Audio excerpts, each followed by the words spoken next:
Welcome to the Outer Realm with Michelle DeRoche and Amelia Pisano. Airing live on the United Public Radio Network, 105.3 FM in New Orleans.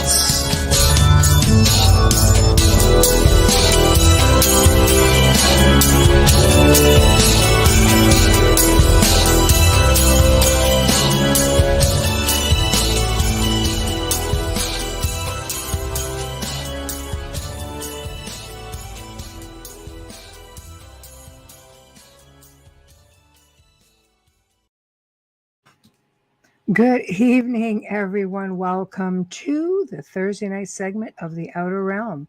We're broadcasting live on the United Public Radio Network, 105.3 FM in New Orleans. We are fully sponsored by the amazing people over at Folgers Coffee who make all of this possible. Thank you, Folgers. We love you. We appreciate you more than you know.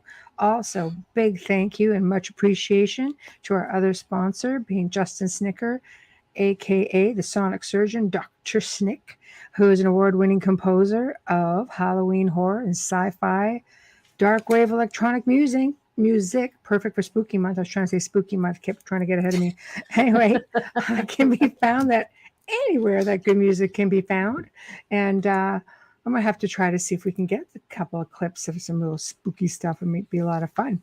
Anyway, tonight we welcome back Jim Girouard. Hopefully I said that properly. Tongue twister. He's going to be discussing the Matrix in a way, are we living in a simulation, 5D reality, that sort of thing, ancient Sumerian texts. I think he mentioned Georgia Guidestone somewhere in there. It's going to be interesting because it always is. But in order to partake, of course, let's see where we are at tonight. So it seems to be the usual. With YouTube, we are UFO Gods and Extraterrestrials, The Outer Realm, UFO Paranormal Radio, United Public Radio. Same goes for Facebook, UFO Paranormal United Public Radio, The Outer Realm, Canada's Most Haunted News on the flip side, and Joe Montaldo, UFO Undercover. So that's where you've got to be in chat. And I see Zachman and Tamara are already in the house. Hello. Okay. I'm going to send this off because I've already got a message. Yes, I'm ready to go. All right. So, we're ready for him. Yeah, I'm just going to say, see your email. All right. There we go. Perfect. So sounds like it's going to be a lot of fun. Queue up those questions. I love this sort of thing. Joe and I are going to be doing the Gray Zone based on living in a simulation and Matrix and all this crazy stuff. And oh boy, the stuff that I found, even with what the movie was based on, I think it's going to be a lot of fun. So I don't know how much, Jim's going to delve in all of that because he really moves around a lot.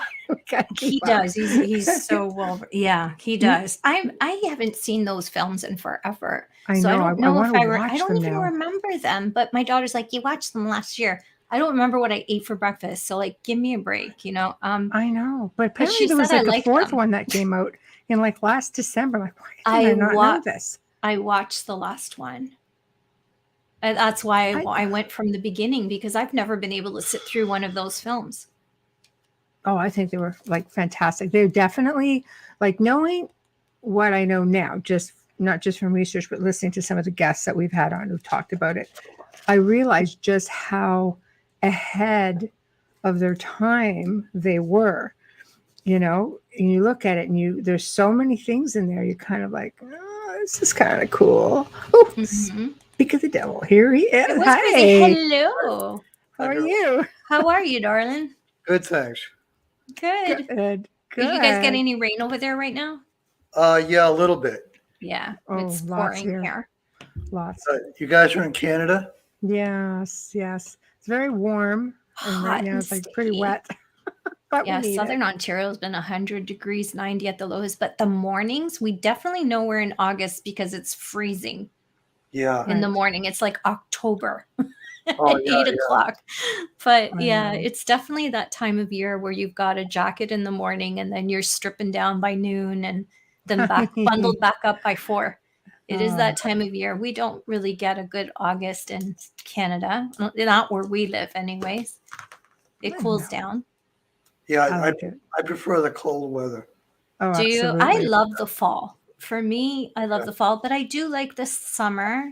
I haven't stuck myself out and absorbed the sun this summer, but I've been too busy. But normally that's where you'd find me. Right. Yeah. So, how have you been? What do you want to talk about? Where do you want to start?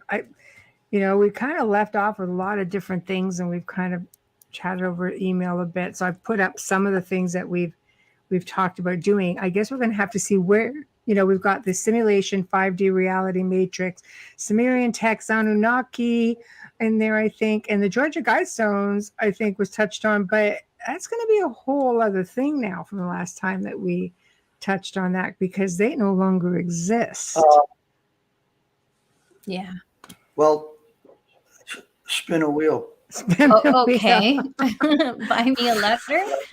Wherever you want to start, because it's always interesting. So, you always take us down the rabbit hole a little bit. So I'll leave it to you, because I know when our guests come on, they've got a bit of a spiel that they like to go through, and the research is in order. So we'll follow along and jump in here and there. Yeah, I wanted to talk about the timelines. Okay. Yes. You must be aware that we're on the wrong timeline. You talked about that last time. You started to, and then we're like, okay, we need to have you back. Yeah. Yes. Yeah. Okay. The original timeline is the Book of Sarah, which was, mentioned by Decode. And I'm kind of wishing now that he had gone into some detail and explained about the Book of Sarah, which is the original timeline that we were once on. But then it got hijacked, and now we're in this sort of Armageddon. Right. Well, I guess we have to ask ourselves what was responsible for the switch, and how do we know there's only two timelines? There isn't two timelines. There's one timeline. Right. But there are two dimensions within this one timeline. Okay. And that's where you see the split. I mean, I'm like totally divided from the opinions of my own family and people I've known for years. I mean, we're just totally separated in opinion. I agree. There's a lot of different theories and perceptions out there. It's really hard to follow along. You're looking at timelines, you're looking at alternate realities, you're looking at, simulation theories. It's really hard to keep up with what's what. But this Christian says, I think they've been using a solar reflector ray to heat us up in the daytime. Yeah, right. I've never heard of that before. I know. I don't know what a solar reflective ray is, but I don't either. I do know that NASA in the 1970s created an artificial sun, and they launched it up into space. Wow. There's even a patent. You can look up the patent. Wow. And there's some videos out there under the heading Blinking Sun. Really? Yeah, and this artificial sun that's up there that was created by NASA, it malfunctions and it blinks. Oh, really? Like a little glitch, kind of. And it's functional. You think we would see two suns? From what I understand, the real sun became diminished in its strength. Oh, really? Okay. Seems pretty strong. I'm gonna have nightmares. Tamara saying Mandela effect. Well, the Mandela effect is huge in the whole matrix simulation theory. Does it apply, Jim, to the dual timeline theory? I think it would. Yeah. Well, it tends to be an understanding that there's two timelines because there's such a division. Between opinions, like I was just mentioning, but actually, It's more like dimensions. And one of those dimensions is the one we're familiar with. And this other dimension is now appearing. It was always there. But because of this tear in the veil, which is what they refer to as revelation, we're now seeing that other dimension. So the tear in the veil. It's funny you say that because a lot of people have been saying that they feel as though we don't even have a veil anymore, and that everything, which makes you wonder with the paranormal, is it paranormal or are we just, crisscrossing over and seeing things dimensionally or interdimensionally? Well, let's just say that Dorothy has pulled a curtain, and now you're seeing the Wizard of Oz. Dang. Okay, I just want to know, where are the ruby slippers? I'm kidding. I'm kidding. I actually own a pair. Yeah, there's no place like home. Yeah. Right. I have a pair. I have the witch underneath one shoe and Dorothy underneath the other, painted underneath the soles. Yeah, actually, the Wizard of Oz was a mind control, because the word Oz stands for ounce, and ounce is a measurement, and measurement has to do with the money system. I've heard that. Was it you who told us? I don't know. I wonder. I think a few people have mentioned that. Yeah, I mean, all these Hollywood movies are just laced with subconscious and symbolic messages, so that they can launch their idea of what reality is. Wow, it's scary. So when do you think, because there's a lot of controversy with CERN, and a lot of people believe that when CERN fired up the first time, it really messed things up. Do you agree with that theory? Because that falls along with that whole looking glass theory. I watched the live broadcast where they were turning it on. Right. And I was really kind of stunned by the fact that they spent $1 trillion and they generated 1 trillion volts. And they were saying that they didn't know what the end result is.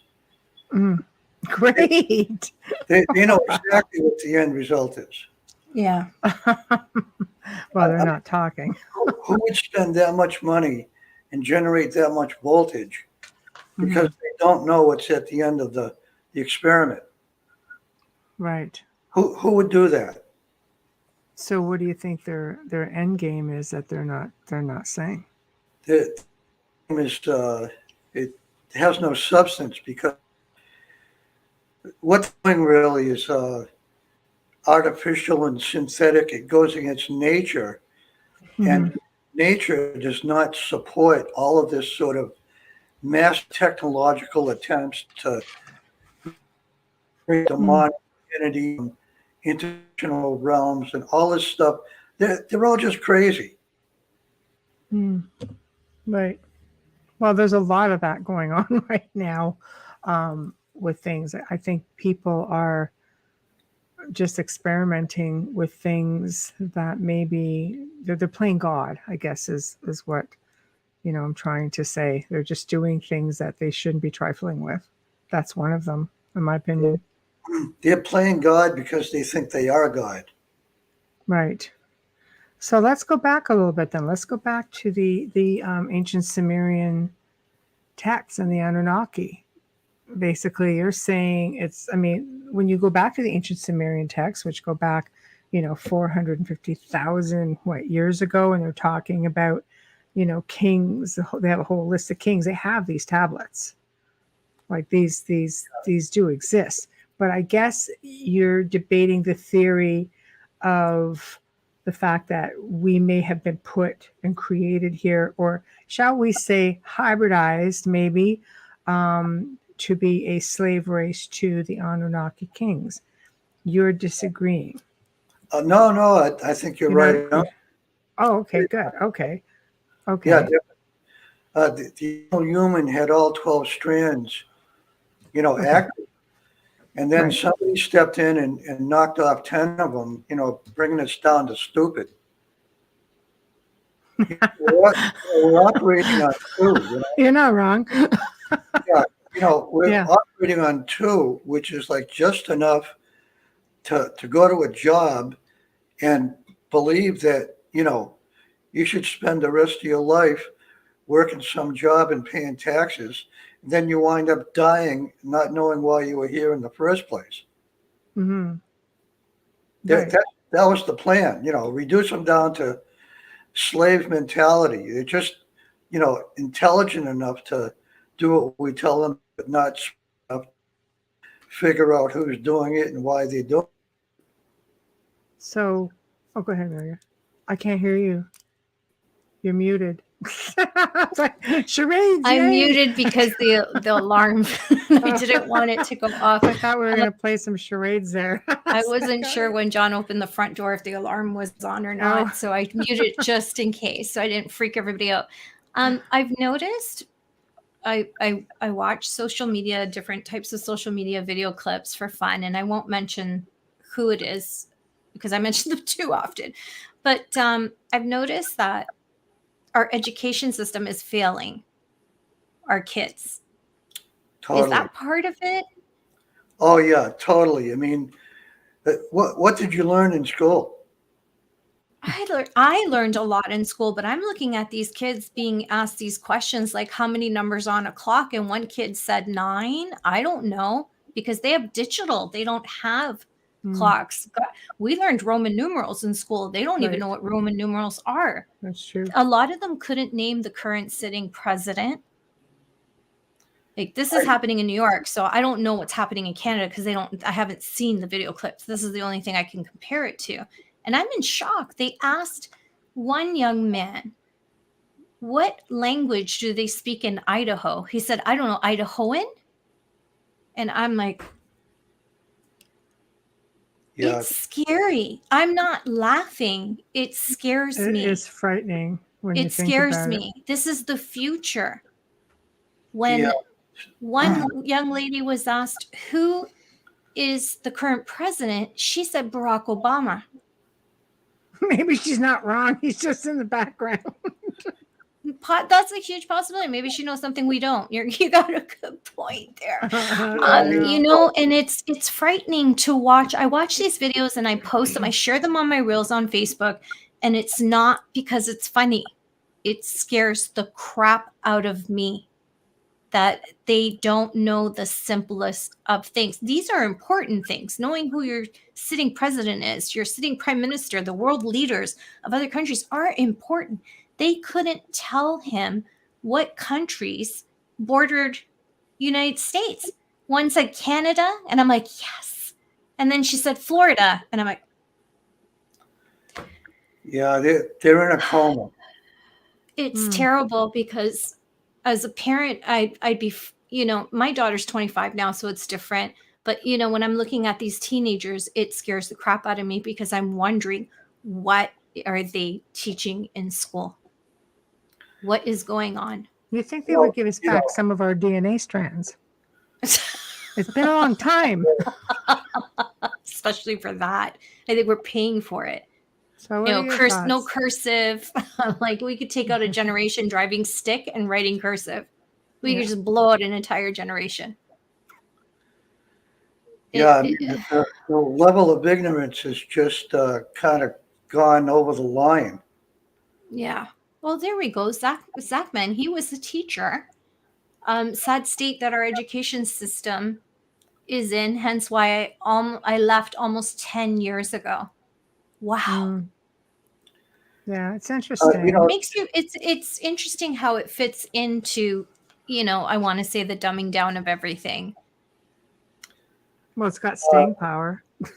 No kidding. Oh my God, right? I think at some point you have to really consider, what common sense is and how to just develop your powers of observation.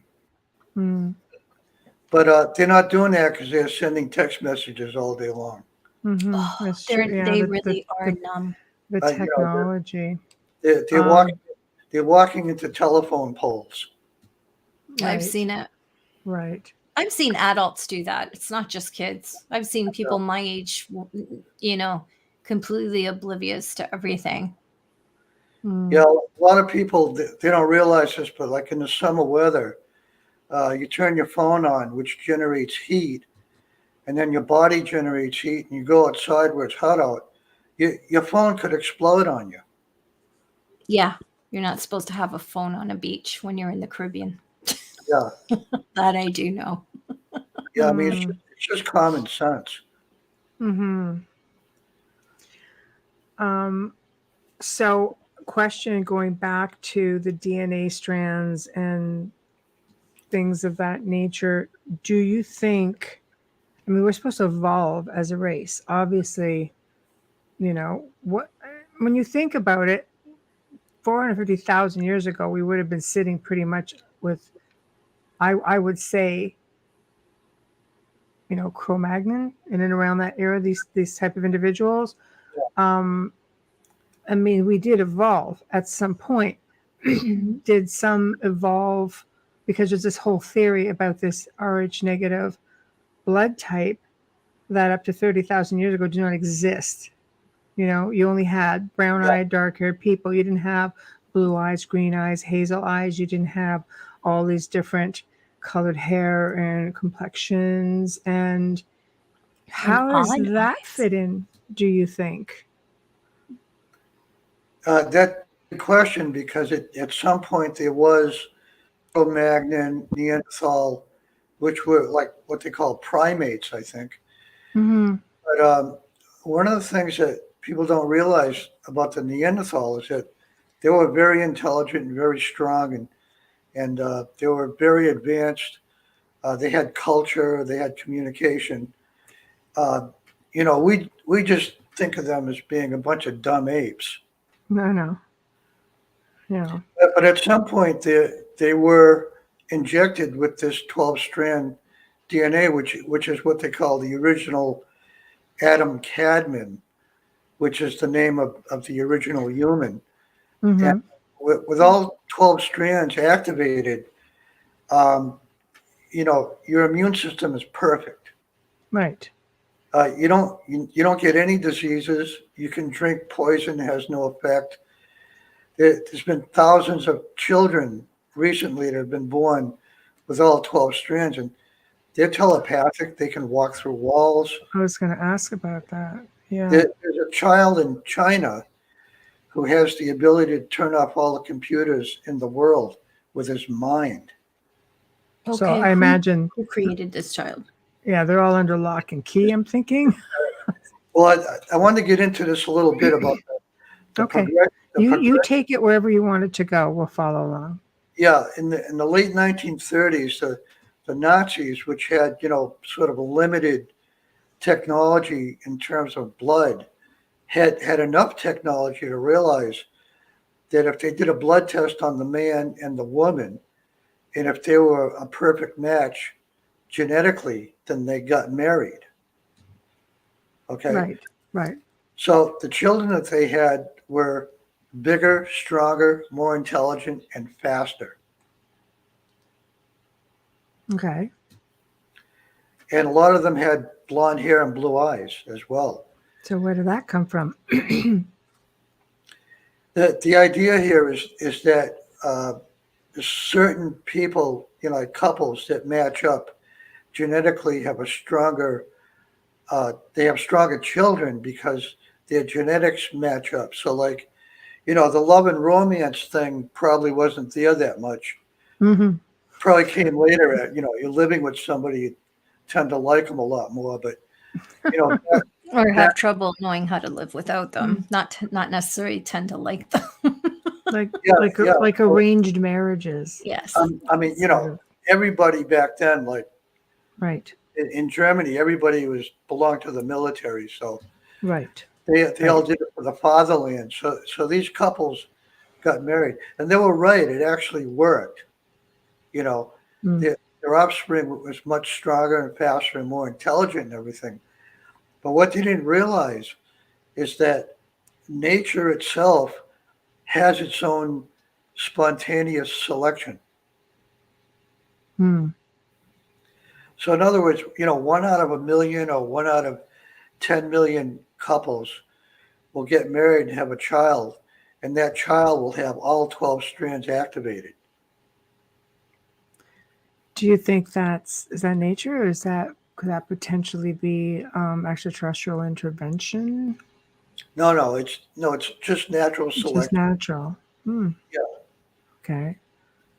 Okay. Well, I've heard of people, that I've assisted over the years who have said they've had an extra, you know, DNA strand, or that they have, like, there's bits and pieces, but all of them basically have had ET experiences, which is why I asked the question. Oh yeah. That's another phenomena where some of the DNA strands get activated by their, I don't know, abduction or their Right. contact with extraterrestrials, because what they're doing is that they're stepping into a geomagnetic field which is much higher than the one we're in here. Mm-hmm. It's Right. that geomagnetic field that activates the DNA.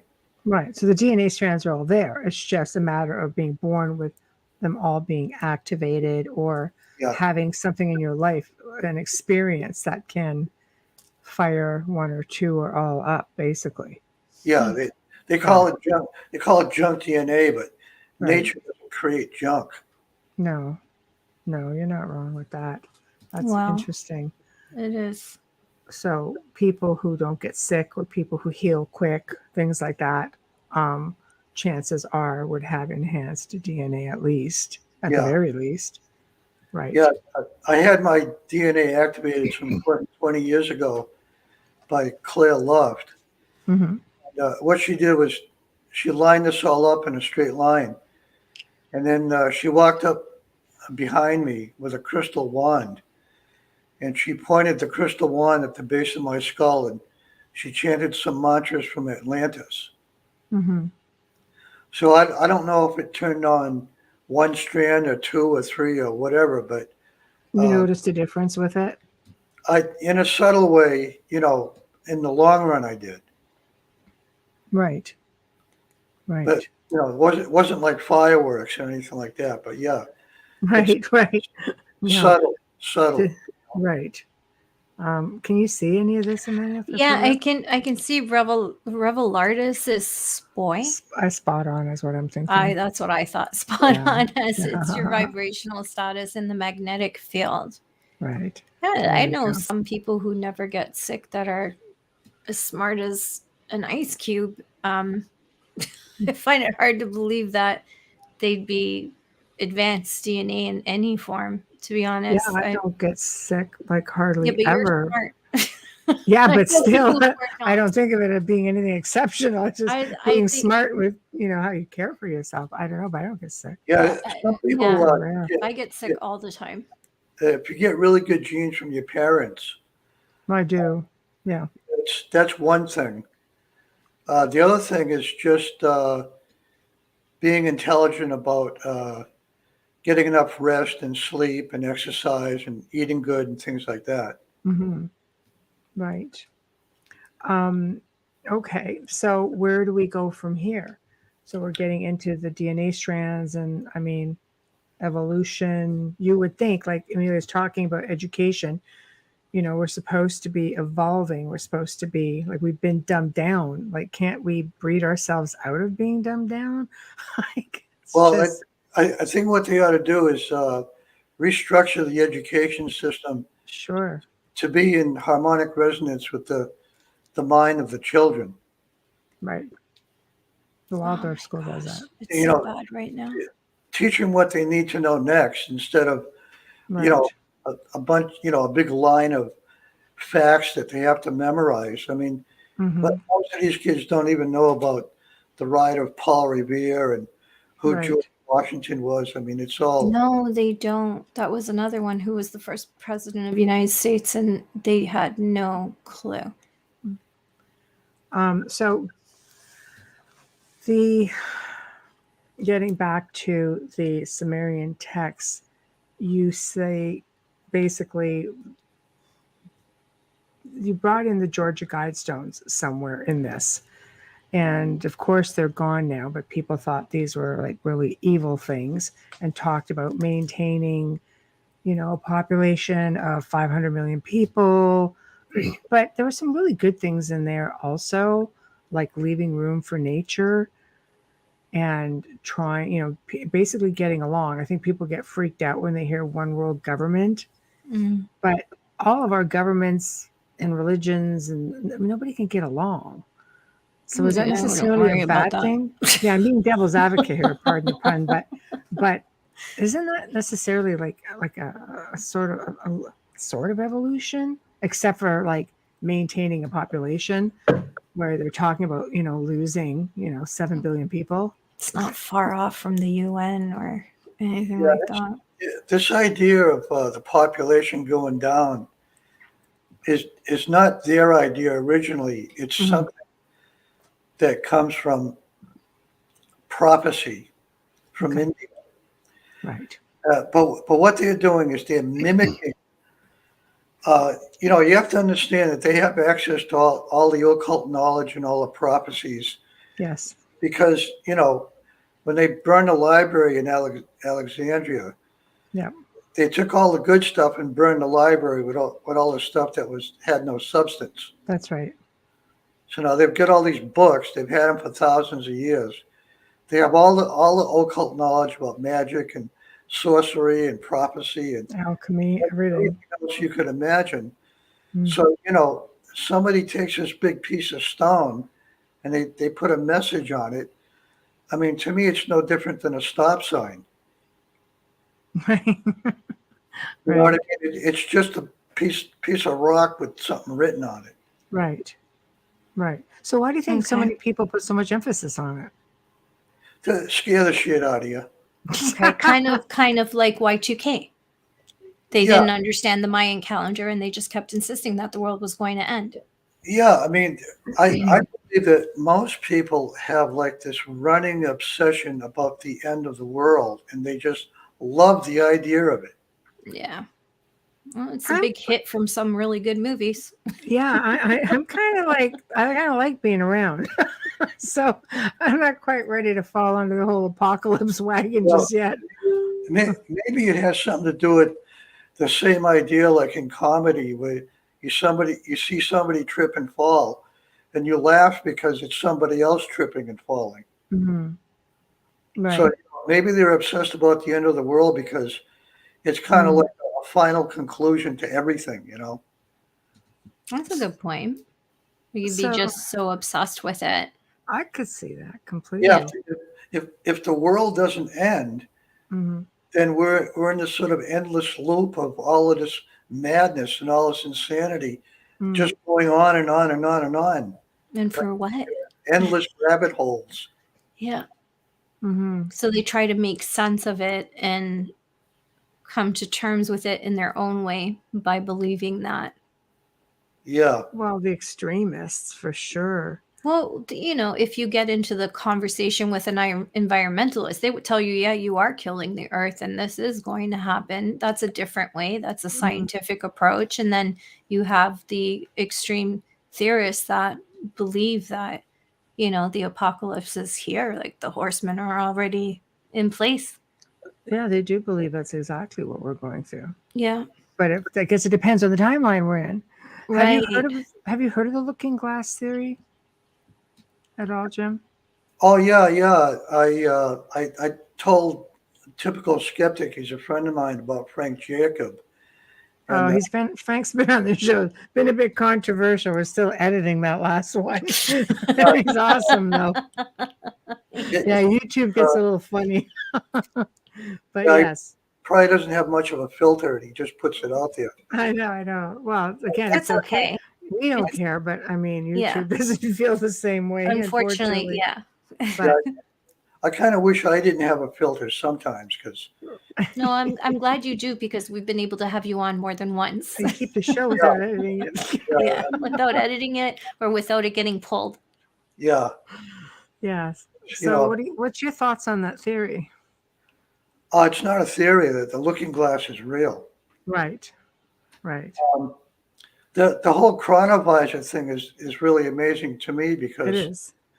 With the chronovisor, you can look into the past or the future, and you're not stepping through a vortex and winding up in Nazi Germany, 1943. No. But some people don't believe in the theory at all, or they don't even believe the chronovisor exists. I've researched it. I think it's pretty fascinating. But it's one version of the looking glass, right? yeah, it's sort of related to the looking glass. In fact, Andrew Basiago was saying that the chronovisor was somehow connected to the time travel device that he traveled through. Right. Yeah. I got a question for you. Sorry. My bypass. Here you go. Okay. Christian says, Revelartis said it endless rabbit holes. What caused Fukushima when there were no recorded earthquake alerts? HAARP, heart. Yeah. Hi, Mama. Yeah. It's an artificially man-made disaster. It was because of something that the Japanese were doing at that time. Right. Okay. So we'll back up again to the looking glass.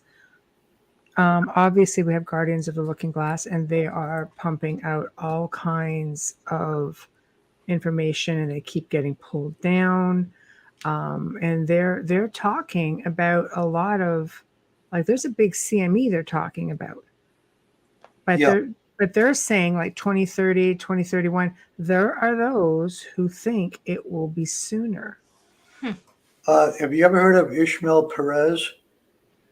Yes, actually, I've heard the name. He's saying it's going to happen any day now. And I know a couple of other people who have said also within anywhere from 1 to 3 years. Really? Yeah, that's a big difference. Because there are different junction points on the timeline where it could happen. Okay. So what are your thoughts? Okay, a solar flash of that size is going to wake up the junk DNA. Okay, I like that, but I'm not down for the CME though. Yeah, I mean the CME could probably knock us back into the Stone Age and but what is a CME? Sorry. Coronal mass ejection from the sun. Okay, thank you. Yeah. But the other thing that Ishmael Perez was saying, which is kind of interesting, is you get the solar flash, and then the junk DNA wakes up to 12 strands. And then there's these 12 inactive portals that become reactivated as a result of the solar flash. And then we pass through the 12 portals. And where are these 12 portals supposed to be? See, that's the other thing. I wish these people that say these things would go into details, because when I talk about it, I always get, the question like, what more do you know about it? But they just say these things and there's no details. I mean, if this can throw us back into the Stone Age, I mean, if this thing could potentially throw us, this whole planet, on its side, I don't think too many people. You're looking at earthquakes. You're looking at volcanoes. Almost the same thing that took out the bloody dinosaurs. How does anybody survive that? And does that kill the core of this planet to the point where you can't survive it? Look at Mars. Well, Frank Jacobs said something really interesting at his interview with Typical Skeptic, and what he said was there's a prime directive where the extraterrestrials aren't allowed to interfere with the evolution of a species, but the time travelers from the future, which are actually humans who came back here to this timeline, they can interfere because they're not extraterrestrial. Well, they're time travelers. There's also believed that you have the 144,000 souls that have returned to this time, being light workers, energy beings who have reincarnated back in this time to also assist humanity. What are your thoughts on that? Do you know anything about that? I've always understood the number 144000 to be more like a frequency. Oh, okay. That's interesting. Yeah. Okay. So explain more about that then. I wanted to tell you some insights I had about the opening of the seals, the seven seals. Okay. Okay, in the book of Revelation, it's been commonly understood that the opening of the seven seals meant a timeline of events. And I know all about this because I study with the Seventh-day Adventists, and their specialty is the book of Revelation. But the real meaning of the opening of the seven seals is the opening of the seven chakras of the body, which is the reactivation of the junk DNA. Okay. Makes sense. Which, in a sense, would bring us back to the book of Sarah. Okay. So and we know who Sarah is, right? Yeah. In the book of Sarah, it's just like this timeline, except there's no Armageddon. So that should have been the proper timeline then. It was the original timeline, but there is no proper timeline or right timeline because timelines are determined by collective choice. So every time you change your mind, basically, you can alter that timeline. Yeah, I want to tell you a story about that because it's kind of related. Okay. Around 2012, I did a reading, and it said in the reading that 20 people would be shot and killed by Uzis, which I interpreted as maybe a drug deal that went bad. But then on the bottom, it said, if you chant some mantras to Lord Shiva, it will be avoided. So I knew this couple that lived in Japan at the time, and I was talking to them on Skype on a regular basis. And a couple of days after, well, let me back up a second. Sure. This married couple from Japan, he was a Hare Krishna and his wife was a Shivite. So Hinduism, yeah. Well, disciple of Lord Shiva. Okay, so I decided not to ask them to chant these mantras to Lord Shiva. I just didn't feel compelled to do that. So a couple of days later, I did another reading, and this reading said that the timeline had been changed and it had been avoided, but nobody chanted any mantras to Lord Shiva.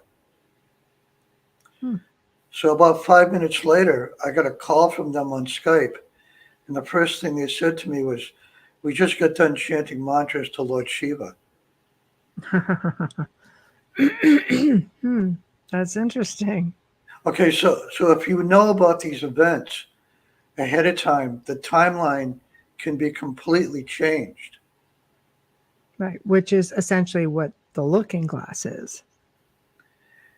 But there are people purposely trying to alter the timeline to benefit themselves, I guess, the 1% powers that be. Yeah. Right. The looking glass shows you 144 increments of 7 days at a time. So it's 4 times 7. Right. And I mean, they must have set up a camera and filmed it. And I'd love to see the film because so far I haven't heard anybody say anything about the film made. You know, I mean, they must have filmed it. I would think so. I think that's just a lot of information that you wouldn't find. I mean, there are a couple of photos out there from the chronovisor that are floating around. I'd like to see that. Oh, really? I'll send them to you. Yeah. Yeah, I'll send them to you. there, because I've researched it. I researched it for another show that I do called The Gray Zone, and that was something that we researched extensively. But again, there are some people that don't really believe much in these things. They're just no, that's you can't do that. You can't see forward. You can't see backwards. But somebody out there is looking like they're seeing something because they sure seem to be able to bounce back and forth fairly easily with a lot of the things that they're getting away with. Well, if you took away their cell phone, they'd probably panic. Right. Oh my God, Probably. I'm so happy without my. I'd panic. I don't. I mean, I have 2 cell phones. Me too.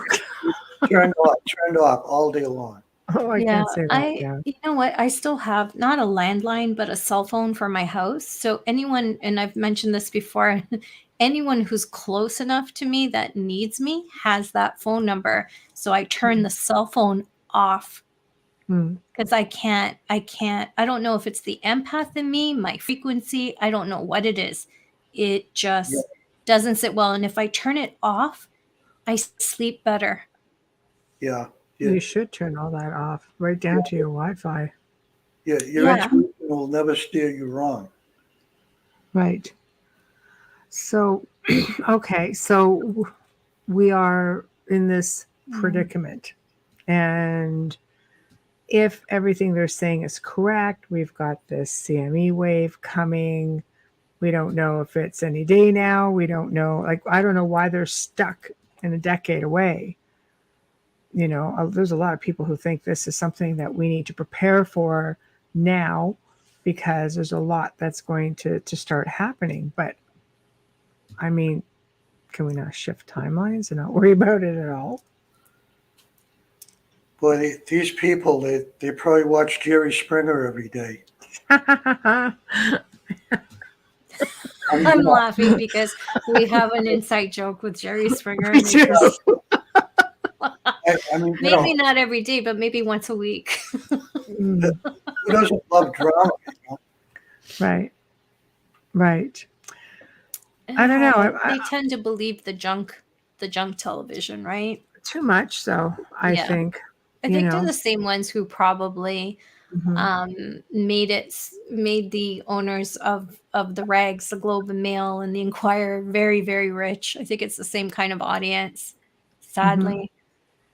Yeah, I threw my TV in the dumpster. Unless you're watching a documentary or some kind of film to sort of run away from life, it's really damaging. Well, the thing I found out about TV was if you're up at 3:00 in the morning and you're watching the news, you're probably going to catch some news report that they only say it one time at 3:00 in the morning, and that's the only time they say it. That's a good point. And now we have the 24-hour news stations, which constantly with the ticker, which are really playing on people's, their ability to function every day, especially after the pandemic. I know during that time, I had a hard time turning off the news. So I can imagine there's a lot of people that are still, I think maybe it's divided, people who I don't watch it anymore at all. I will actually, if I need to know something about politics or our city or whatever, I will actually just search it on the internet rather than turn on the news because I don't even trust what they're saying. Yeah, you really have to sift through a lot of videos and be able to tell which ones are good to watch and which ones aren't. Absolutely, because the mainstream media, they are fed by sponsors, and negativity sells. It's just like stopping to watch a train wreck or a car accident. It's just in your nature. Perpetual. So you always have to remember they're being paid to be there. Sorry, there is a fly on my camera. What the hell is that? There's this big fat fly in my house. Alien. Look at it. That is so funny. It's like a mantis. He's not going anywhere. Holy cow. Yeah. Seriously, he's a big fat dude, man. It's all part of theater. Yes, what did I just see? I know, that was pretty cool. I'm curious as to your thoughts, because we're entering a different age now, obviously. And we've talked before, I think, a little bit in the last shows about disclosure. And of course, we always laugh at disclosure with ET disclosure and UFO disclosure. And now, of course, everybody's on board. Pentagon, NASA, which has never really done much, and there's all these programs going on. And there's this fear of false flags, right? That, oh boy, we need to be worried about extraterrestrials. But there are those. I'm going to put you in touch with a friend of mine when she's back from. She's on a bit of a vacation right now, because I think you guys will be able to enlighten one another. And she's listened to you in the past shows with us, and she's very, very curious, and she's really knowledgeable, I think, with things that might sort of blow your mind a little bit. And I should just send you a link to the show that she was on last, but it'll be anyway. She's expressed interest in being in communication with you, and I think you guys will really hit it off. But this is a concern, of course, is because some believe that extraterrestrials, as we go through all of this, will at least reach out. Look, there's one reaching out to Amelia right now. And this I thing think is it might dying. be a mantis, actually. And it's the CIA. They're in my office. But then get it? We have this other narrative where, there'll be false flags, and they're the ones that are going to cause, all this chaos, because no, we're the military, we don't trust it, we're going to be under attack, because this seems to be the theme, as that they're going in that direction. So how does that fit into, does that fit into the whole Revelations thing? It's just going to be the CME and everybody's going into bunkers because we're going to be attacked by extraterrestrials. Who has a bunker? No, it's all of this stuff is all external. It's all outside of you. It's all projected and superimposed. It kind of reminds me of a lyric in a George Harrison song where he's saying, you can't learn the truth from liars. Yeah. Didn't they go through that whole fear and needing bunkers like years ago before Vietnam? Wasn't that a thing in the States? They're going through that now. They're doing yes, it. But it's repetitive. But we did this thing already, right? Right. Yeah, I don't have a bunker. I don't understand this idea of being safe. Do you really want to live in that world after, though? Yeah, you get run over by a truck just crossing the street. So, where's the safe place to be? Yeah. Well, with that sort of a natural disaster coming up, I don't think there is a safe place. That's what I'm saying. All these people that they're heading for the hills or getting into these underground bunkers, you'd have to be so far down that even then you're dealing with earthquakes. You have a planet going in complete upheaval. I'm sorry, you're getting earthquakes, you're getting volcanoes, things are going to heat up. And being underground is not necessarily where you want to be. Well, I think of death as a once in a lifetime opportunity. Oh, some people tell you they've done it a few times. I wouldn't miss it for the world. Yeah. Nobody gets out of here alive. This is all very true. No, it's true. What's the point, really? Well, I don't think you have to. I don't fear death, but I'm a little concerned as to, how the demise will actually occur. I think that's more of a concern. Well, we're genetically programmed to die, probably before the age of 100. Right. And then unless you live in Sardinia. Unless you're drinking pure water and clean, organic food and things like that. But those places on the earth are very rare. Yeah. Sardinia is that way. It's one of the top for, and that's on the west coast of Italy, an island off the west coast of Italy where the centenarians are living 104, 105. There's one woman there, 112. She's still teaching. Yeah. Yeah. And probably in good health as well. Absolutely. And you see them like still exercising. It's, I think, lifestyle water, like you said. And then sometimes if you want to get into like kind of conspiracy things, you wonder if these people are meant and chosen to live longer for a reason. Well, according to their karma, yes. Yeah, because living longer can be a blessing or it can be a curse, right? Depending on who's still there with you. Yeah. Yeah, exactly. I wouldn't want to be the only one left. That would be my worst nightmare, would be to bury my loved ones. Yeah. Yeah. So let's go back to the revelations, so to speak. You've made mention, obviously there'll be political upheaval. It's funny you made a comment about reptilians, because there is a lot of theories that reptilians do live on the planet in tunnels. They were here before we were. Yes. Some believe that they were even instrumental in sort of tweaking humanity at some point, giving them more free will. Yeah, that goes back to who's the Wizard of Oz behind the curtain. Right. Right. Who's pulling the strings, and I mean there are so many frequencies that we're being bombarded by, and can't see or feel any of them at all. But No. There was this one guy that he had a video where he took aluminum foil and he pasted it all over the walls of his house inside the room, Mm-hmm.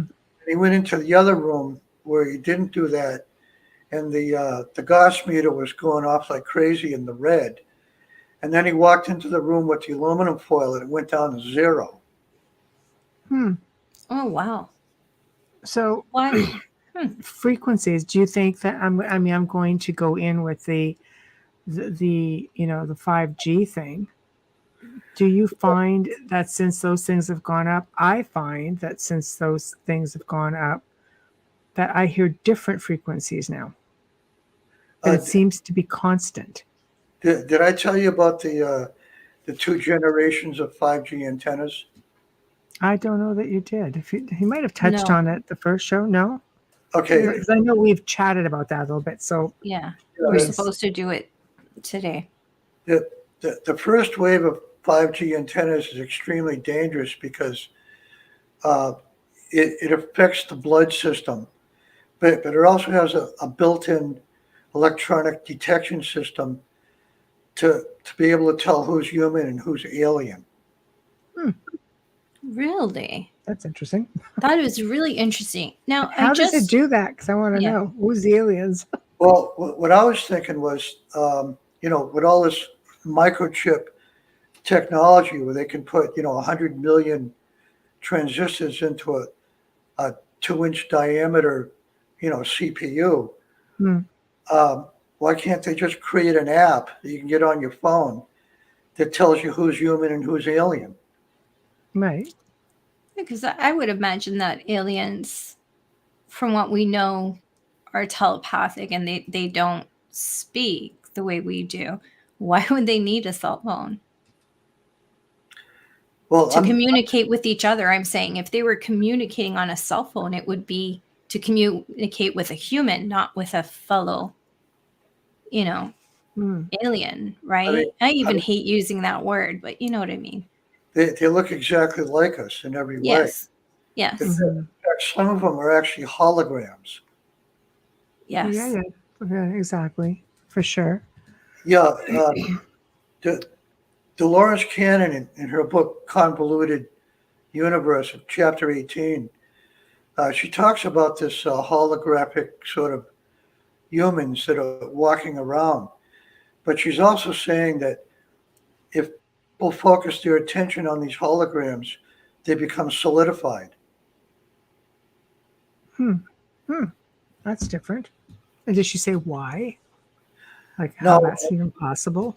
I suppose you could sort of think it through and figure it out, a little bit, because it's a transition of It's an energetic phenomena of transition. Right. So let's back up again to the 5G, because you were telling us first generation. Seriously. There's Amelia's alien again. I know, it's driving me crazy. It's so slow. Well, okay, so yeah. the first generation is 5G. Is that military, or is that what we actually have out here right now? That's like in your everyday community. Okay, this is something you need to find out about, because there was a second wave of 5G antennas that was redesigned by the Trump administration, where they took out the central core and they replaced it with vanadium. Okay, you cut out. Sorry, I didn't get that last bit. Yeah, they replaced the central core with Right. a substance called vanadium, Okay. which renders the antenna harmless. Oh, so see, that's like, so you don't know, because here, when original lockdown, I guess it was easier for them to get out and get things done without a million cars on the road, but they went up fast. Without any cars. You weren't allowed on the road at the time. They went up fast. I have a filter in my wall which neutralizes 5G. Right. Yeah, I know you can get that too. Really? Yeah. Yes, Dana. During the March 2020 lockdown. That's right. Yeah. Absolutely. Right at the top of it. It was a little expensive. It was $400, and it's only 3 or 4 inches in diameter. But I didn't take it being affected by that first. Do you think it works? Can you trust it, or do you ever have any fear that it could be used against you? That maybe it's used to, like as an induction instead of. No, because you can even buy curtains now that blocks all that. I know, but I wonder if you think if you think in the conspiracy way, you could think that could be possibly the way they're trying to get in your home. There's two ways to look at that, right? Like sometimes when you think that you're defending yourself and you're protecting yourself, you're actually harming yourself. You just don't know it. I mean, why are we so attached to these phones if we think, my God, this 5G is so bad? But yet everybody's buying new phones. And that's how everybody communicates. Mine's turned off, actually. Right? Like, so's mine. And I'm just like, how do we know? Like, there's so many other ways to get to us without these towers. They really don't need this. Yeah, in my case, I just didn't want to take any chances. No, I agree with you. I'm just saying, like, my fear is it really helping, or are they trying to find a way in? That's what I'm afraid of. Like, I believe that you bought it for that reason, and a lot of people that do it for that reason. But I've got to wonder, even with our Faraday boxes that we buy, and I have Faraday envelopes, boxes, I have all of it. But I just wonder sometimes. Yeah, your thoughts are actually much more powerful than this sort of demonic octopus that has its tentacles on everything. Yeah. Mm-hmm. Just crazy. Your thoughts are much more powerful than you could ever imagine. Oh, yeah. Mine tend to run away. Yeah. Yeah, I was just wondering if you had noticed the frequencies. I think people who are sensitive, when you talk about first generation and second generation, I think sensitive people would be able to tell the difference, because if they're rendered harmless, then I think it would be a lighter frequency. Some of them, I mean, I feel like my head's going to explode some days, and they're nowhere near me. This house has walls that are 3 feet thick. Yeah. But when I'm out in the world, sometimes I'm just like, yeah, you're lucky you get internet in that house. It's so thick. Did you ever see the Sam Muggsy channel on YouTube? No. Okay, she did a weekly show with this guy named Kent Dunn. And apparently this guy had some connections. He might have been an insider himself. Right. And he came on the show one time and he made this one statement. And what he was saying was that the 5G antennas were to prevent an invasion from giants.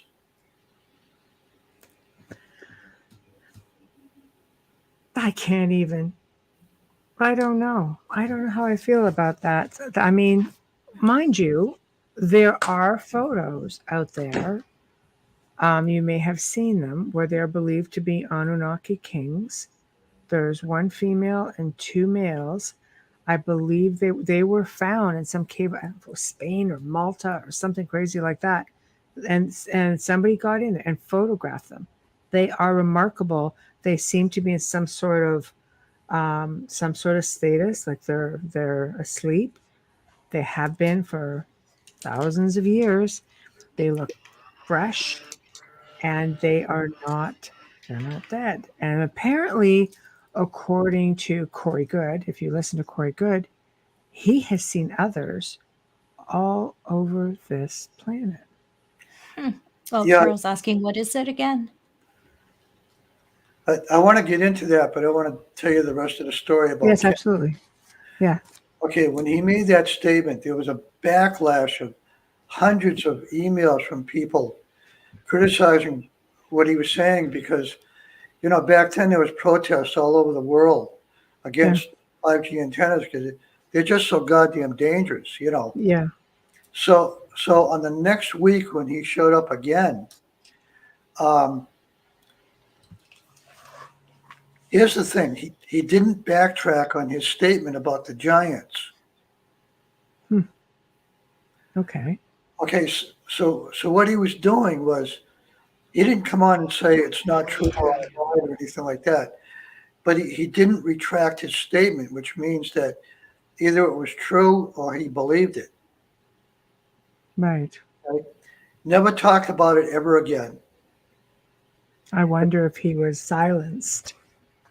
I don't know if he was silenced or not, but I brought this up in an interview I did with Typical Skeptic because there's never been any dialogue about that statement and the fact that he said it. And that the amazing thing is that he didn't retract the statement.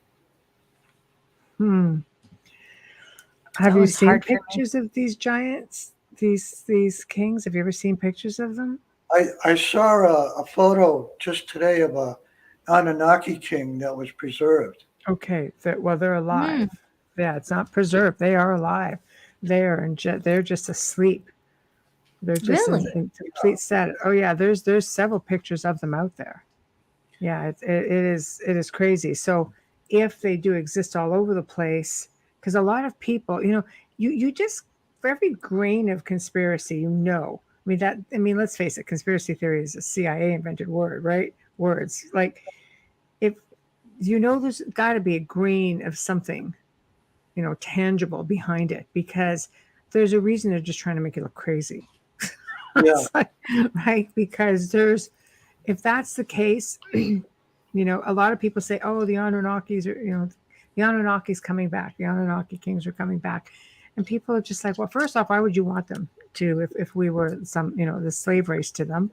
Number one. Number two, it's been like 450,000 years. Like, what the hell do you think the chances are? But then you see photos like this and you're sort of wondering. And then you have other people, whistleblowers, coming out saying, oh, no, we've seen more of these.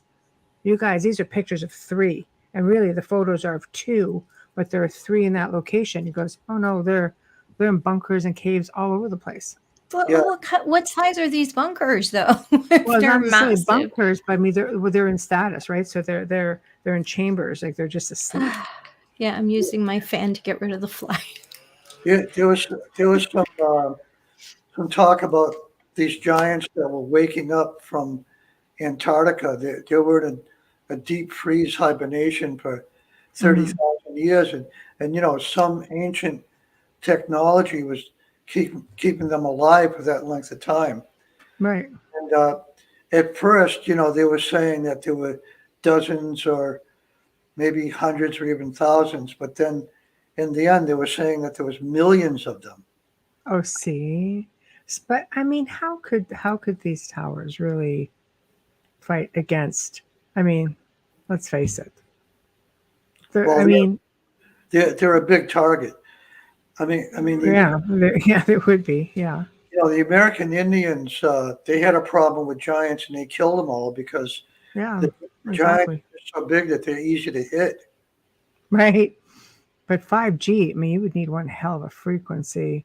You'd need something bigger than these towers to do any real damage to them. Mind you, Yeah, if it's a frequency thing and they turn them on. Whoever's putting up these towers, by law, they're supposed to get an ordinance from the town hall, but they're not doing that. Here's something interesting also. Amelia, can you see that? Yes, thank you. Christian says nanoparticulates are like spraying the carrier wave for connections via geoengineering. Yep. There's a lot of stuff that we don't know about. Oh, absolutely. Yeah, I know. Like I said, the whole frequency thing to me is really fascinating, because I speak to more people now who are saying that their heads are always buzzing, like they're not quiet at all. Things just aren't quiet for them anymore. Yeah. And there's this new sound that's being heard by people all over the world. It's like metal scraping. And apparently with this scraping, I guess they're saying this AI, whatever, could be communicating through it. But there's this metal scraping. And there have been witnesses who have experienced, or experiencers would probably be the better way of saying it, who have been coming forward saying, we've been hearing this. What is it? What about that one state in the United States? Is it Michigan, that there's a hum and it's been going on for years and not everybody in the town hears it? Yeah. But yeah, I wonder if that's thing. But I wonder if metal. But I wonder if that's, we're just hearing it as a hum, but maybe they've always had that kind of. I don't know. This scraping metal sounds like, like it's just like nails on a chalkboard to me. I don't think you'd miss anything like that. But where does that come from now? Like, things are changing out there, and we're really sensitive to certain, vibrations and frequencies, and you tend to wonder, is that how, the whole control thing will take place? Well, when Nikola Tesla died, the FBI went in and confiscated his notes. You mean when he was murdered? Well, or if he's still alive, I don't really know. But anyway, the FBI took his notes, and they sent the notes to the Russians after that. And then the public announcement was that there was no substance to his notes. Right. Well, his nephew had to fight to get them back, and when it all came back, it was missing a box with some of the most important experiments that he'd done. How could the notes of the most brilliant inventor of the 20th century have no substance? Right. It had 100% substance, and they took photos of everything. Right. Is what really happened. Exactly. So, this Tesla technology is what's playing out right now with all these antennas and frequencies, and, people hearing buzzing in their head and all this other stuff. And then there's nanobots that get into your bloodstream. I mean, they're in your blood and they're in your brain. They figured a way in. So, yeah. I mean, nanotechnology, people, it scares the crap out of people. It scares the crap out of me. I don't like foreign bodies in my blood. It's just, this seems to be, I don't know, we just seem to be in an age, and again, I have to be so careful what you say, because, you'll knock the show off. But, they have definitely found a way, and people are being affected.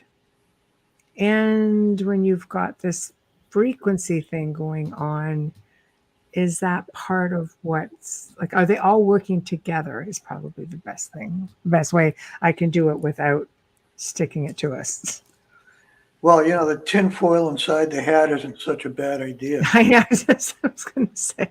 But, I want to tell you about this protocol I did from a PDF file by decode that shows you how to get the nanobots out of your bloodstream. Right. And I did the whole thing, and part of it was to buy a blacklight flashlight, which I was able to get it off of Amazon for about $10. It's real small. Right. But you need that blacklight flashlight to shine it on your skin at the end of the process to see whether or not the nanobots are coming out of your skin. Wow. But see, like that's scary. That's complete 1984 stuff. But I did it, and in the end, there was nothing coming out of me. I'm pretty sure because, for more than 10 years now, I've been taking diatomaceous earth. Mm-hmm. Right. And what the diatomaceous earth does is it destroys your parasites in your bloodstream. Really?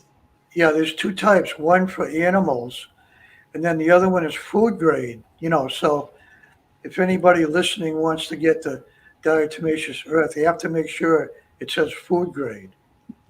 We can't even talk about that on YouTube. You have to be careful about that. So, yeah.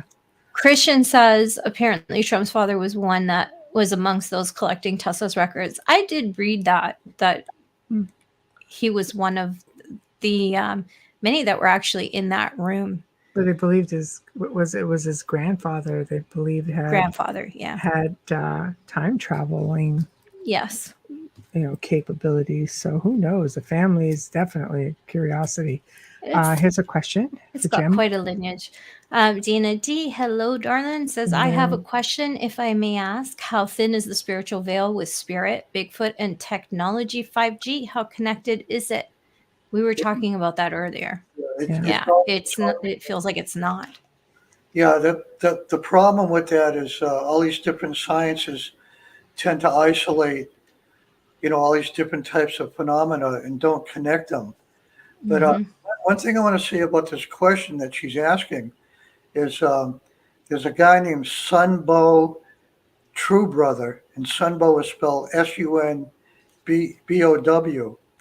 and he telepathically communicates with Bigfoot. Mm-hmm. Yeah, that can be done. We're highly intelligent.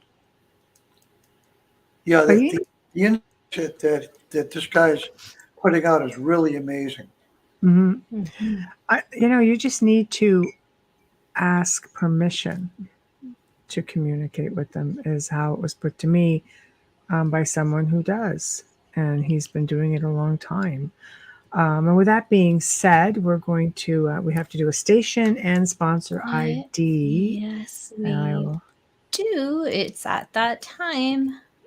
You are listening to The Outer Realm with Michelle DeRoche and Amelia Pisano, coming to you live from the beautiful city of New Orleans, and we are on 105.3 FM radio. Tonight we've got back who's become like a third host here on our show, Jim Girouard, and we are talking everything Matrix, 5G, and if you're just tuning in right now, just give it some time. It'll be up in archive, and you can find it on any platform that you normally use. A shout out and thank you to the amazing people at Folgers Coffee for fully sponsoring our show from day one. We love you. We thank you so much. Just a reminder, nobody loves you as much as Michelle and I do. True. Just saying. And a big thank you to our friend Dr. Snick, the sonic surgeon, Justin Snicker, award-winning composer and musician. You can find his music on Amazon and Bandcamp, and check him out. He's on Facebook and Instagram. Oh, thank you. We got the best sponsors ever. Yes, they are. Okay, so we can get back to where you want to pick up from here. So the research on Bigfoot, I definitely think it's possible. I think they're a really evolved being. Some people believe they're also extraterrestrial or interdimensional. The way they got here was some 400,000 years or so ago. Some captured Bigfoots, as prisoners, were on a spacecraft that crash landed on Earth, and then they escaped. That's interesting. And how did you come across that information? Just my own curiosity. from someone who researched it. Okay. Wow. The other thing is they did a blood test, and their blood is 99% human. 99% human. I could see that. So the theory that they are, I guess it's an ancient species of man really is a thing. Yeah, getting back to the giants thing again, it's my belief that we're a smaller version of the giants. Yeah, I would think so. Yeah. Yeah, the reason I say that is because whenever someone's born and then they grow up to be 12 or 13 feet tall, they all say it's a genetic defect. Mm-hmm.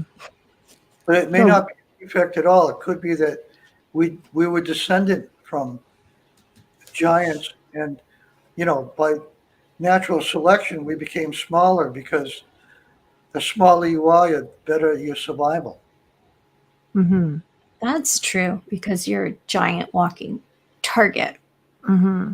Yeah, the chickens are actually dinosaurs. Yes. I know. It's hard to believe, though, isn't it? That just made me a vegan.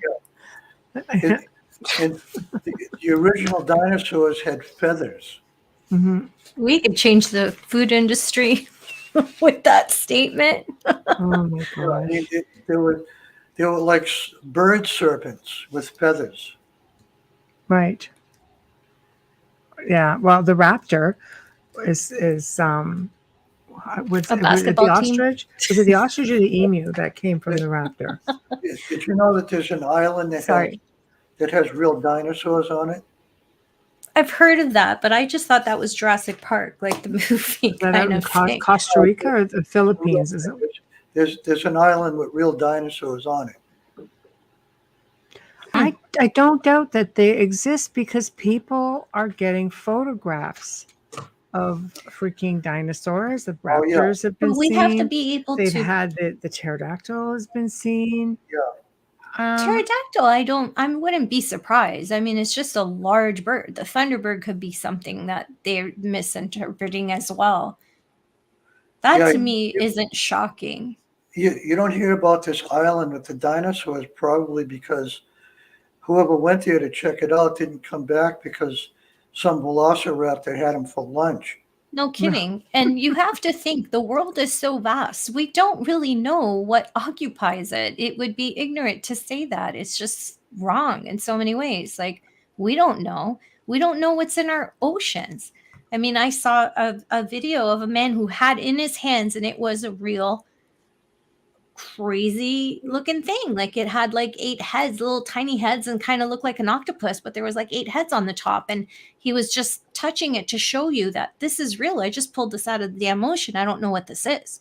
Yeah. We don't know. There's a lot of species that were created, maybe 1 million years ago that just basically went into hiding because we haven't even explored the oceans yet. And there's millions of acres of, wilderness out there where they can hide. Mm-hmm. Oh, absolutely. Look at the cave systems in some of the forests. Another thing is this theory about time travel I thought was pretty interesting about Loch Ness. Mm-hmm. What they were saying was that it was possible that the plesiosaur swam into a vortex, which was like a time travel sort of opening.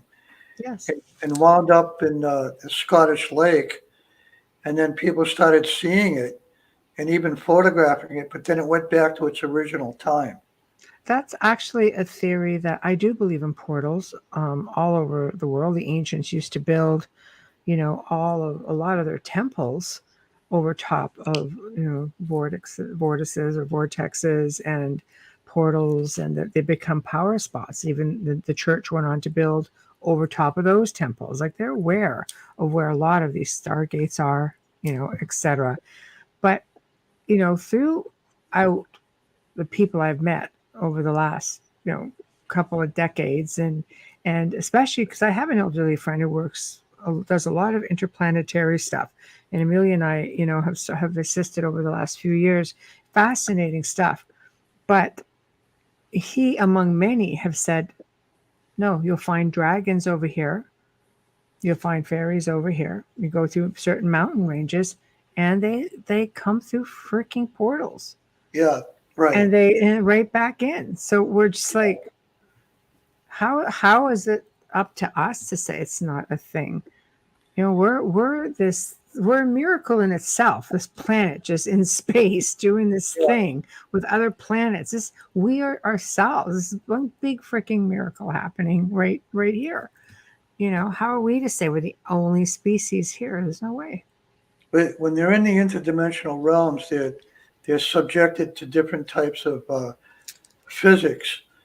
But as soon as they step into this 3D realm, they're subjected to 3D physics. Right. So, as opposed to 5D. Yeah, I mean, they have to become visible, not always, but they are to a certain extent subjected to 3D physics. Mm-hmm. And that makes it really hard when you're coming from higher density. Yeah, that's why some of them have been able to have been captured. Right. I guess it sort of weighs you down a little bit, so to speak. Just the terminology, because you're downgrading. Yeah, the interdimensional thing is probably where most of them are coming from. Right. I want to tell you about this this study that was done on UFOs, and it's kind of related. Okay. They found out that from studying the propulsion systems of these UFOs, that they were all terrestrial, and that none of them were interstellar. Right. Okay. I believe it. I believe a good chunk.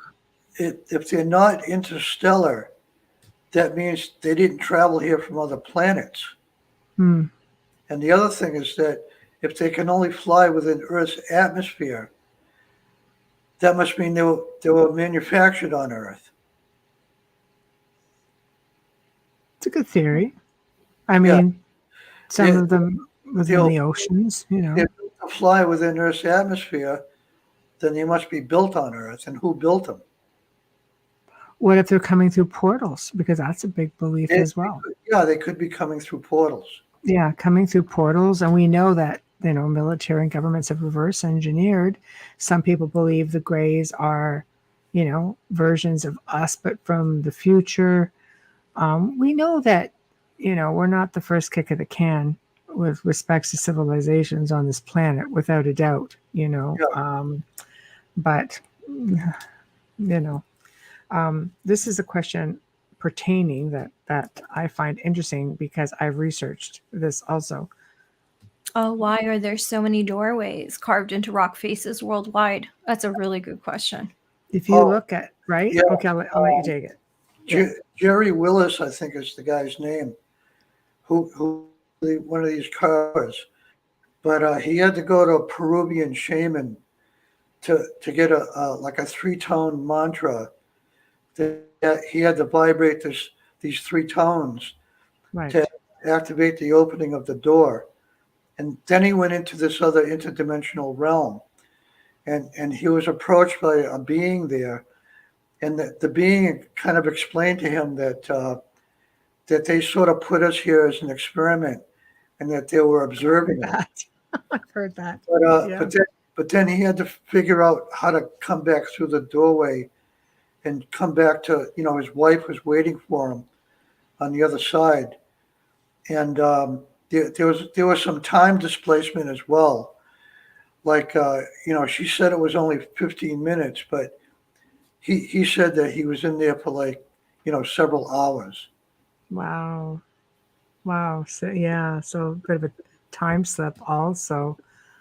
It's you know what? It's fascinating to me. I do think that the ancients were on to something. I mean, they emulated these, star visitors, wherever they may come from, dimensions.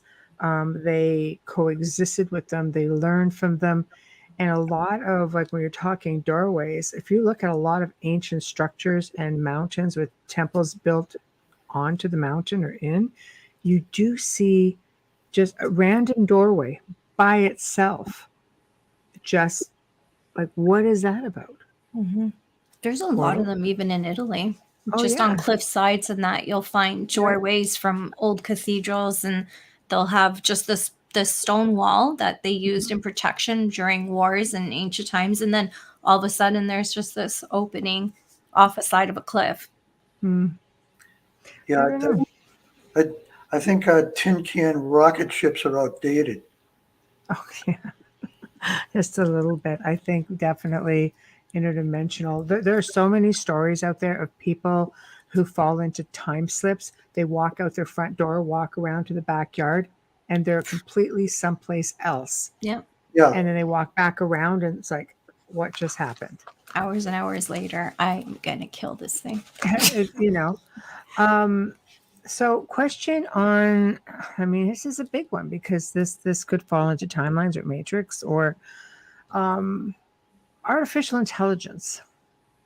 Do you think the way we're going that this is going to be our downfall, or do you think that we'll be in control? If we transcend and get beyond all this stuff, there won't be any AI at all. Oh boy, that's a tall order, Jim. I would hope. When we get back to what they call the original Adam Cadman, which is the original human design by nature, 12 strands. Right. Your immune system is perfect. You never get sick. You can drink poison, has no effect. You got superhuman abilities. Who needs artificial intelligence? The elite. Well, they're going to be they're going to choose to be on the other timeline and get all of these nanobots into Okay, now I understand. You're speaking as to this timeline. Okay. So for those who evolve and enlighten or awaken should be able to slip back into the original timeline. Yeah, the way that I think of it is that you wake up one morning and you realize that the whole nightmare is over and that you can't even remember what Armageddon was even there in the first place. Right. I think that's how it's going to play out. Right. And what the timeline for that, like with respects to time, not so much the line, but what do you foresee? A decade, a year, 20 years, 100 years? No, it's not going to be like that long. Like we were talking about these opinions earlier, and Ishmael Perez was saying that he thinks it's going to happen any day now with the solar flash. Yeah. And some are saying like a year or two, and then the year 2030. But what it feels like to me is like two pressure cookers about to go insane. Well, some believe Andromeda is creeping up a little too quick, and that just is the eater of galaxies. Well, we're getting very close to what they call the photon belt, which has the galactic sun, the central sun, I think is what they call it. Okay. And the central sun and the photon belt is very close to our sun. And, like most people believe that the sun is a gaseous heavenly body. It's not gaseous at all. Right. It's actually very solid. It's made out of crystal. But some believe it's also a portal. It is a portal. I was just going to say that the sun is actually a conduit for these celestial energetic phenomena that come from all the other stars are being channeled through the sun as it's acting like a conduit. And this celestial energy that hits us, let me explain it this way. the sun is not hot and it does not give off light. Okay. I'll bite. I'll bite. Yeah, the celestial light wave, not light waves, but the celestial energy that comes from the sun hits the atmosphere, and the atmosphere transforms those celestial energies into light and heat. Right. Okay. Okay. So, 3 years ago, the Koreans announced to TV news media that they had just landed a man on the sun. So how come the rest of the world doesn't hear about this? It was on the news, but they made a joke out of it. I see. Okay. That would explain it. Right. It's one of those news reports that you hear at 3 o'clock in the morning. Right. Right. But they actually announced, they must have figured out that the sun wasn't 93 million miles away, and it wasn't a gaseous heavenly body. And if it's only like 2,000 or 3,000 miles up in the firmament. So why is Bill Gates trying to block out the sun? Dim the light, so Well, to speak. because they're trying to stop the DNA activation. They're trying to stop it, of course. Yeah. Shocker right there. They're trying to keep us stupid. Well, pineal gland calcified, all of that. That's a big one right there. Fluoride. You have to fix all of that. Here's a good comment that again, another theory for you. Yeah, Wayne Mallows. Hello, Wayne. Says, I've also heard that ET built all of this so that another species that evolved many millions of years ago to no longer need a physical body. It's a testing ground to see if they can exist in this physical. Yeah, I believe that's right. Yeah. Yeah. Because there's so many, oh my gosh, let me restart that damn fly.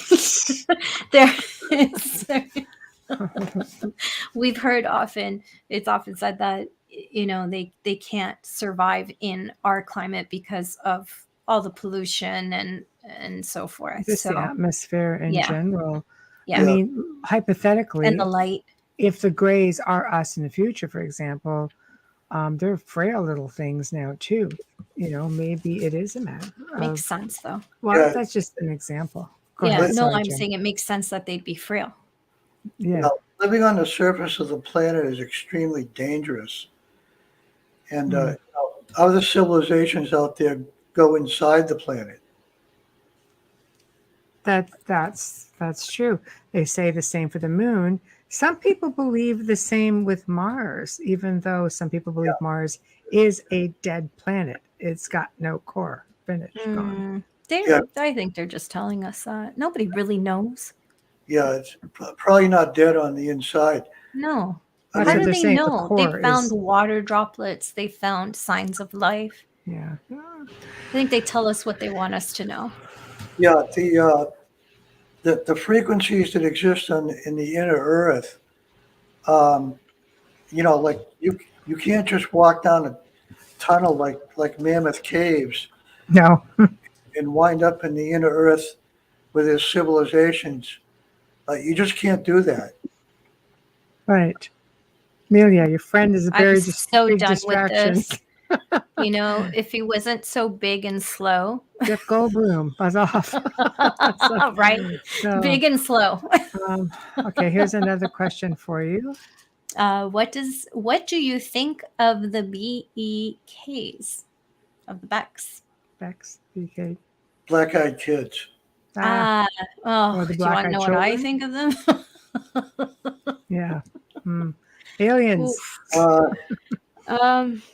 They're sort of a biological artificial intelligence. Interesting. Very interesting. Yes. Yeah, they're completely programmed. Starting to sound like quite a bit of society these days. I think. Why do you think it's so hard for people? Like, do you anticipate it being very difficult for people to wake up from this this dream state or this nightmare state, whatever you want to call it, it's almost as though people want to evolve and they want something better. But in the same respect, they're so conditioned to a certain way that they will fight for it, to not change it. They'll fight for their own slavery. Yeah. Yeah. It's like the Stockholm syndrome a little bit. Yeah. It's unfortunate, but,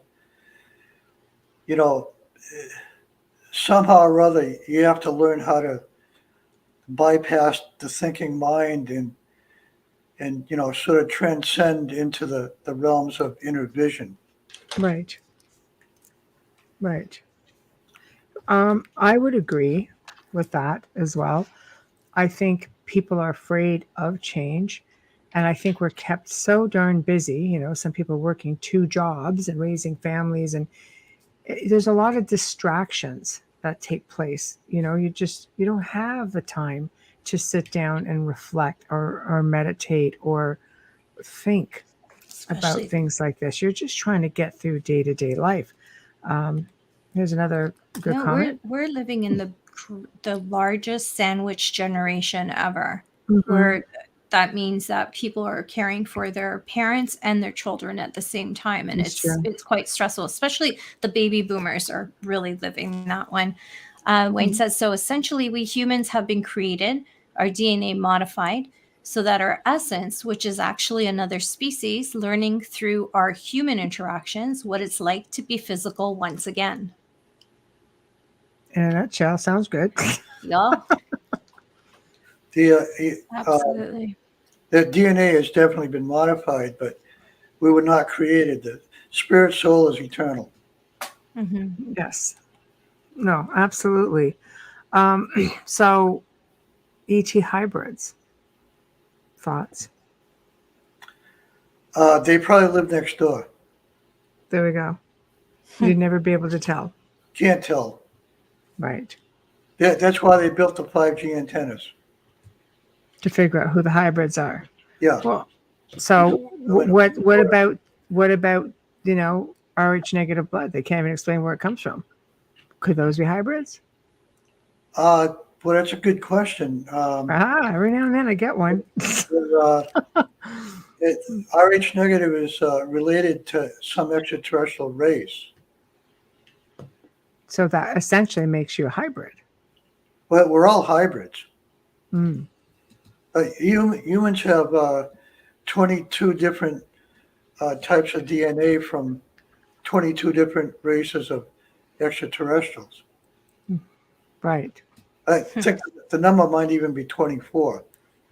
Sounds like the 24 sounds right. Yeah. Right. And we're fighting for 12. Well, I want my 12.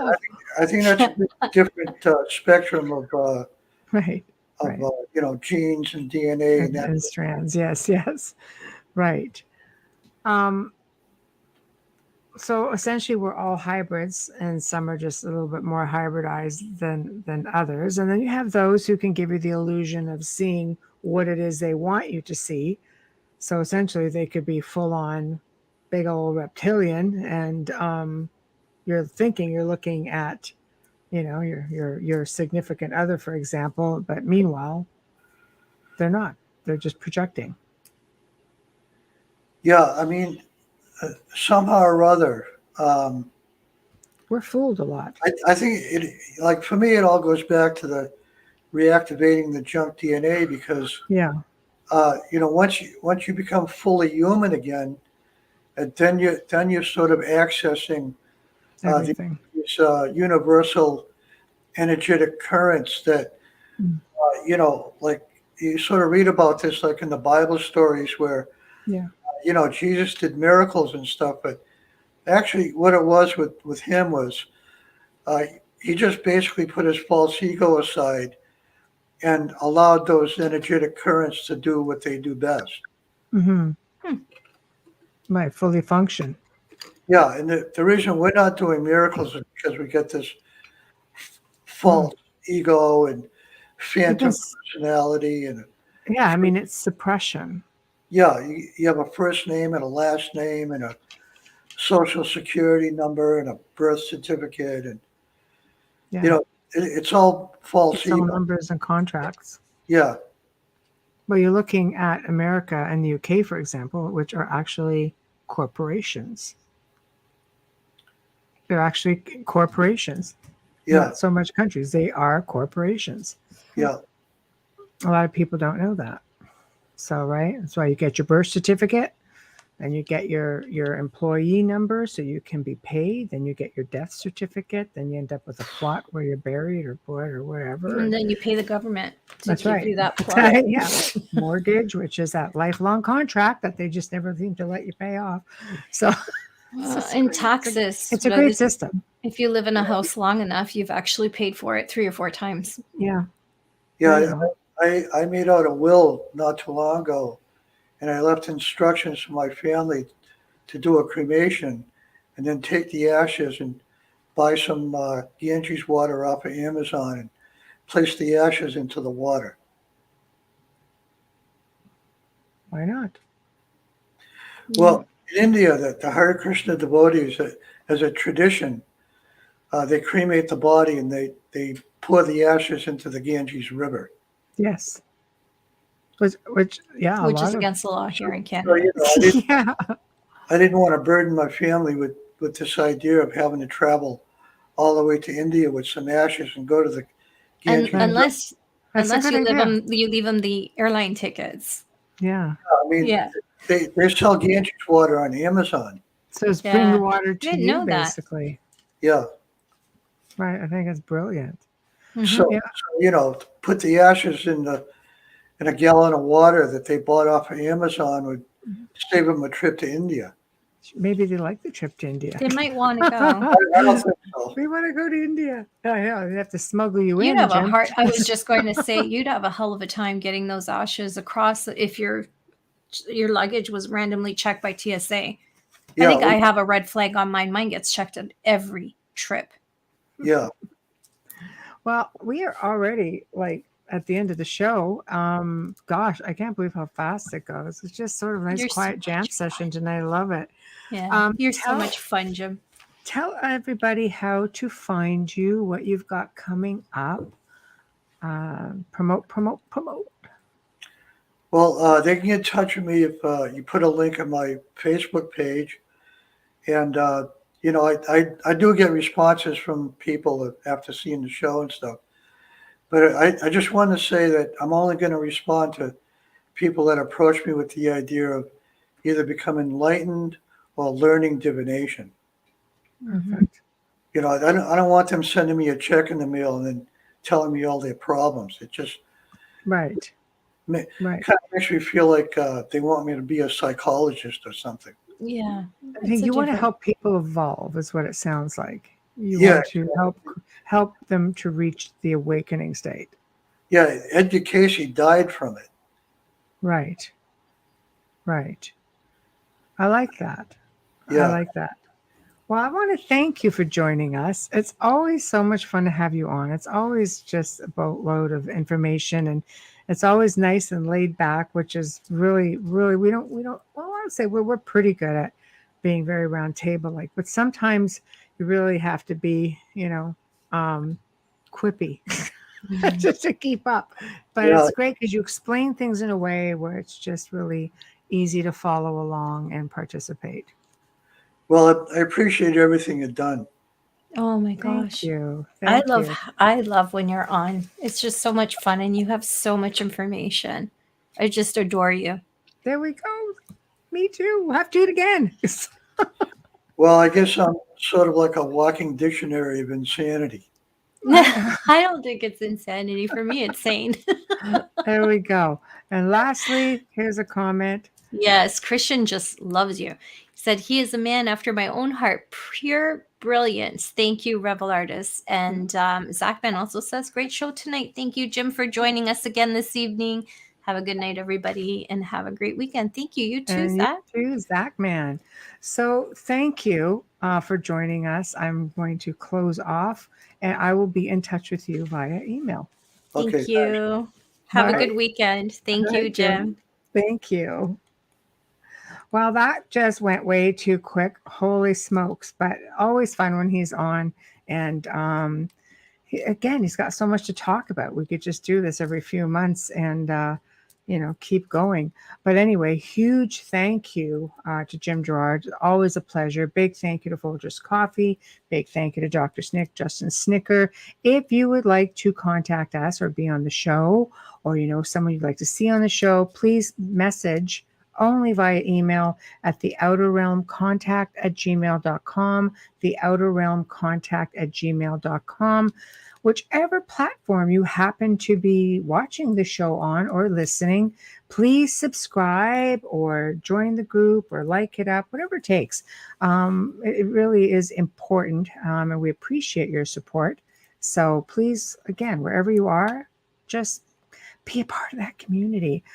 And also, Folgers commercials. I'm going to be a harpy at it. Let's get them going. Come on. Promote. Just promote yourselves and give us a good Folgers commercial while you're at it. Now, next week is going to be guests from, of course, the other side of the pond. Wednesday, we bring back our dear friends Carl Cookson and Hamilton White.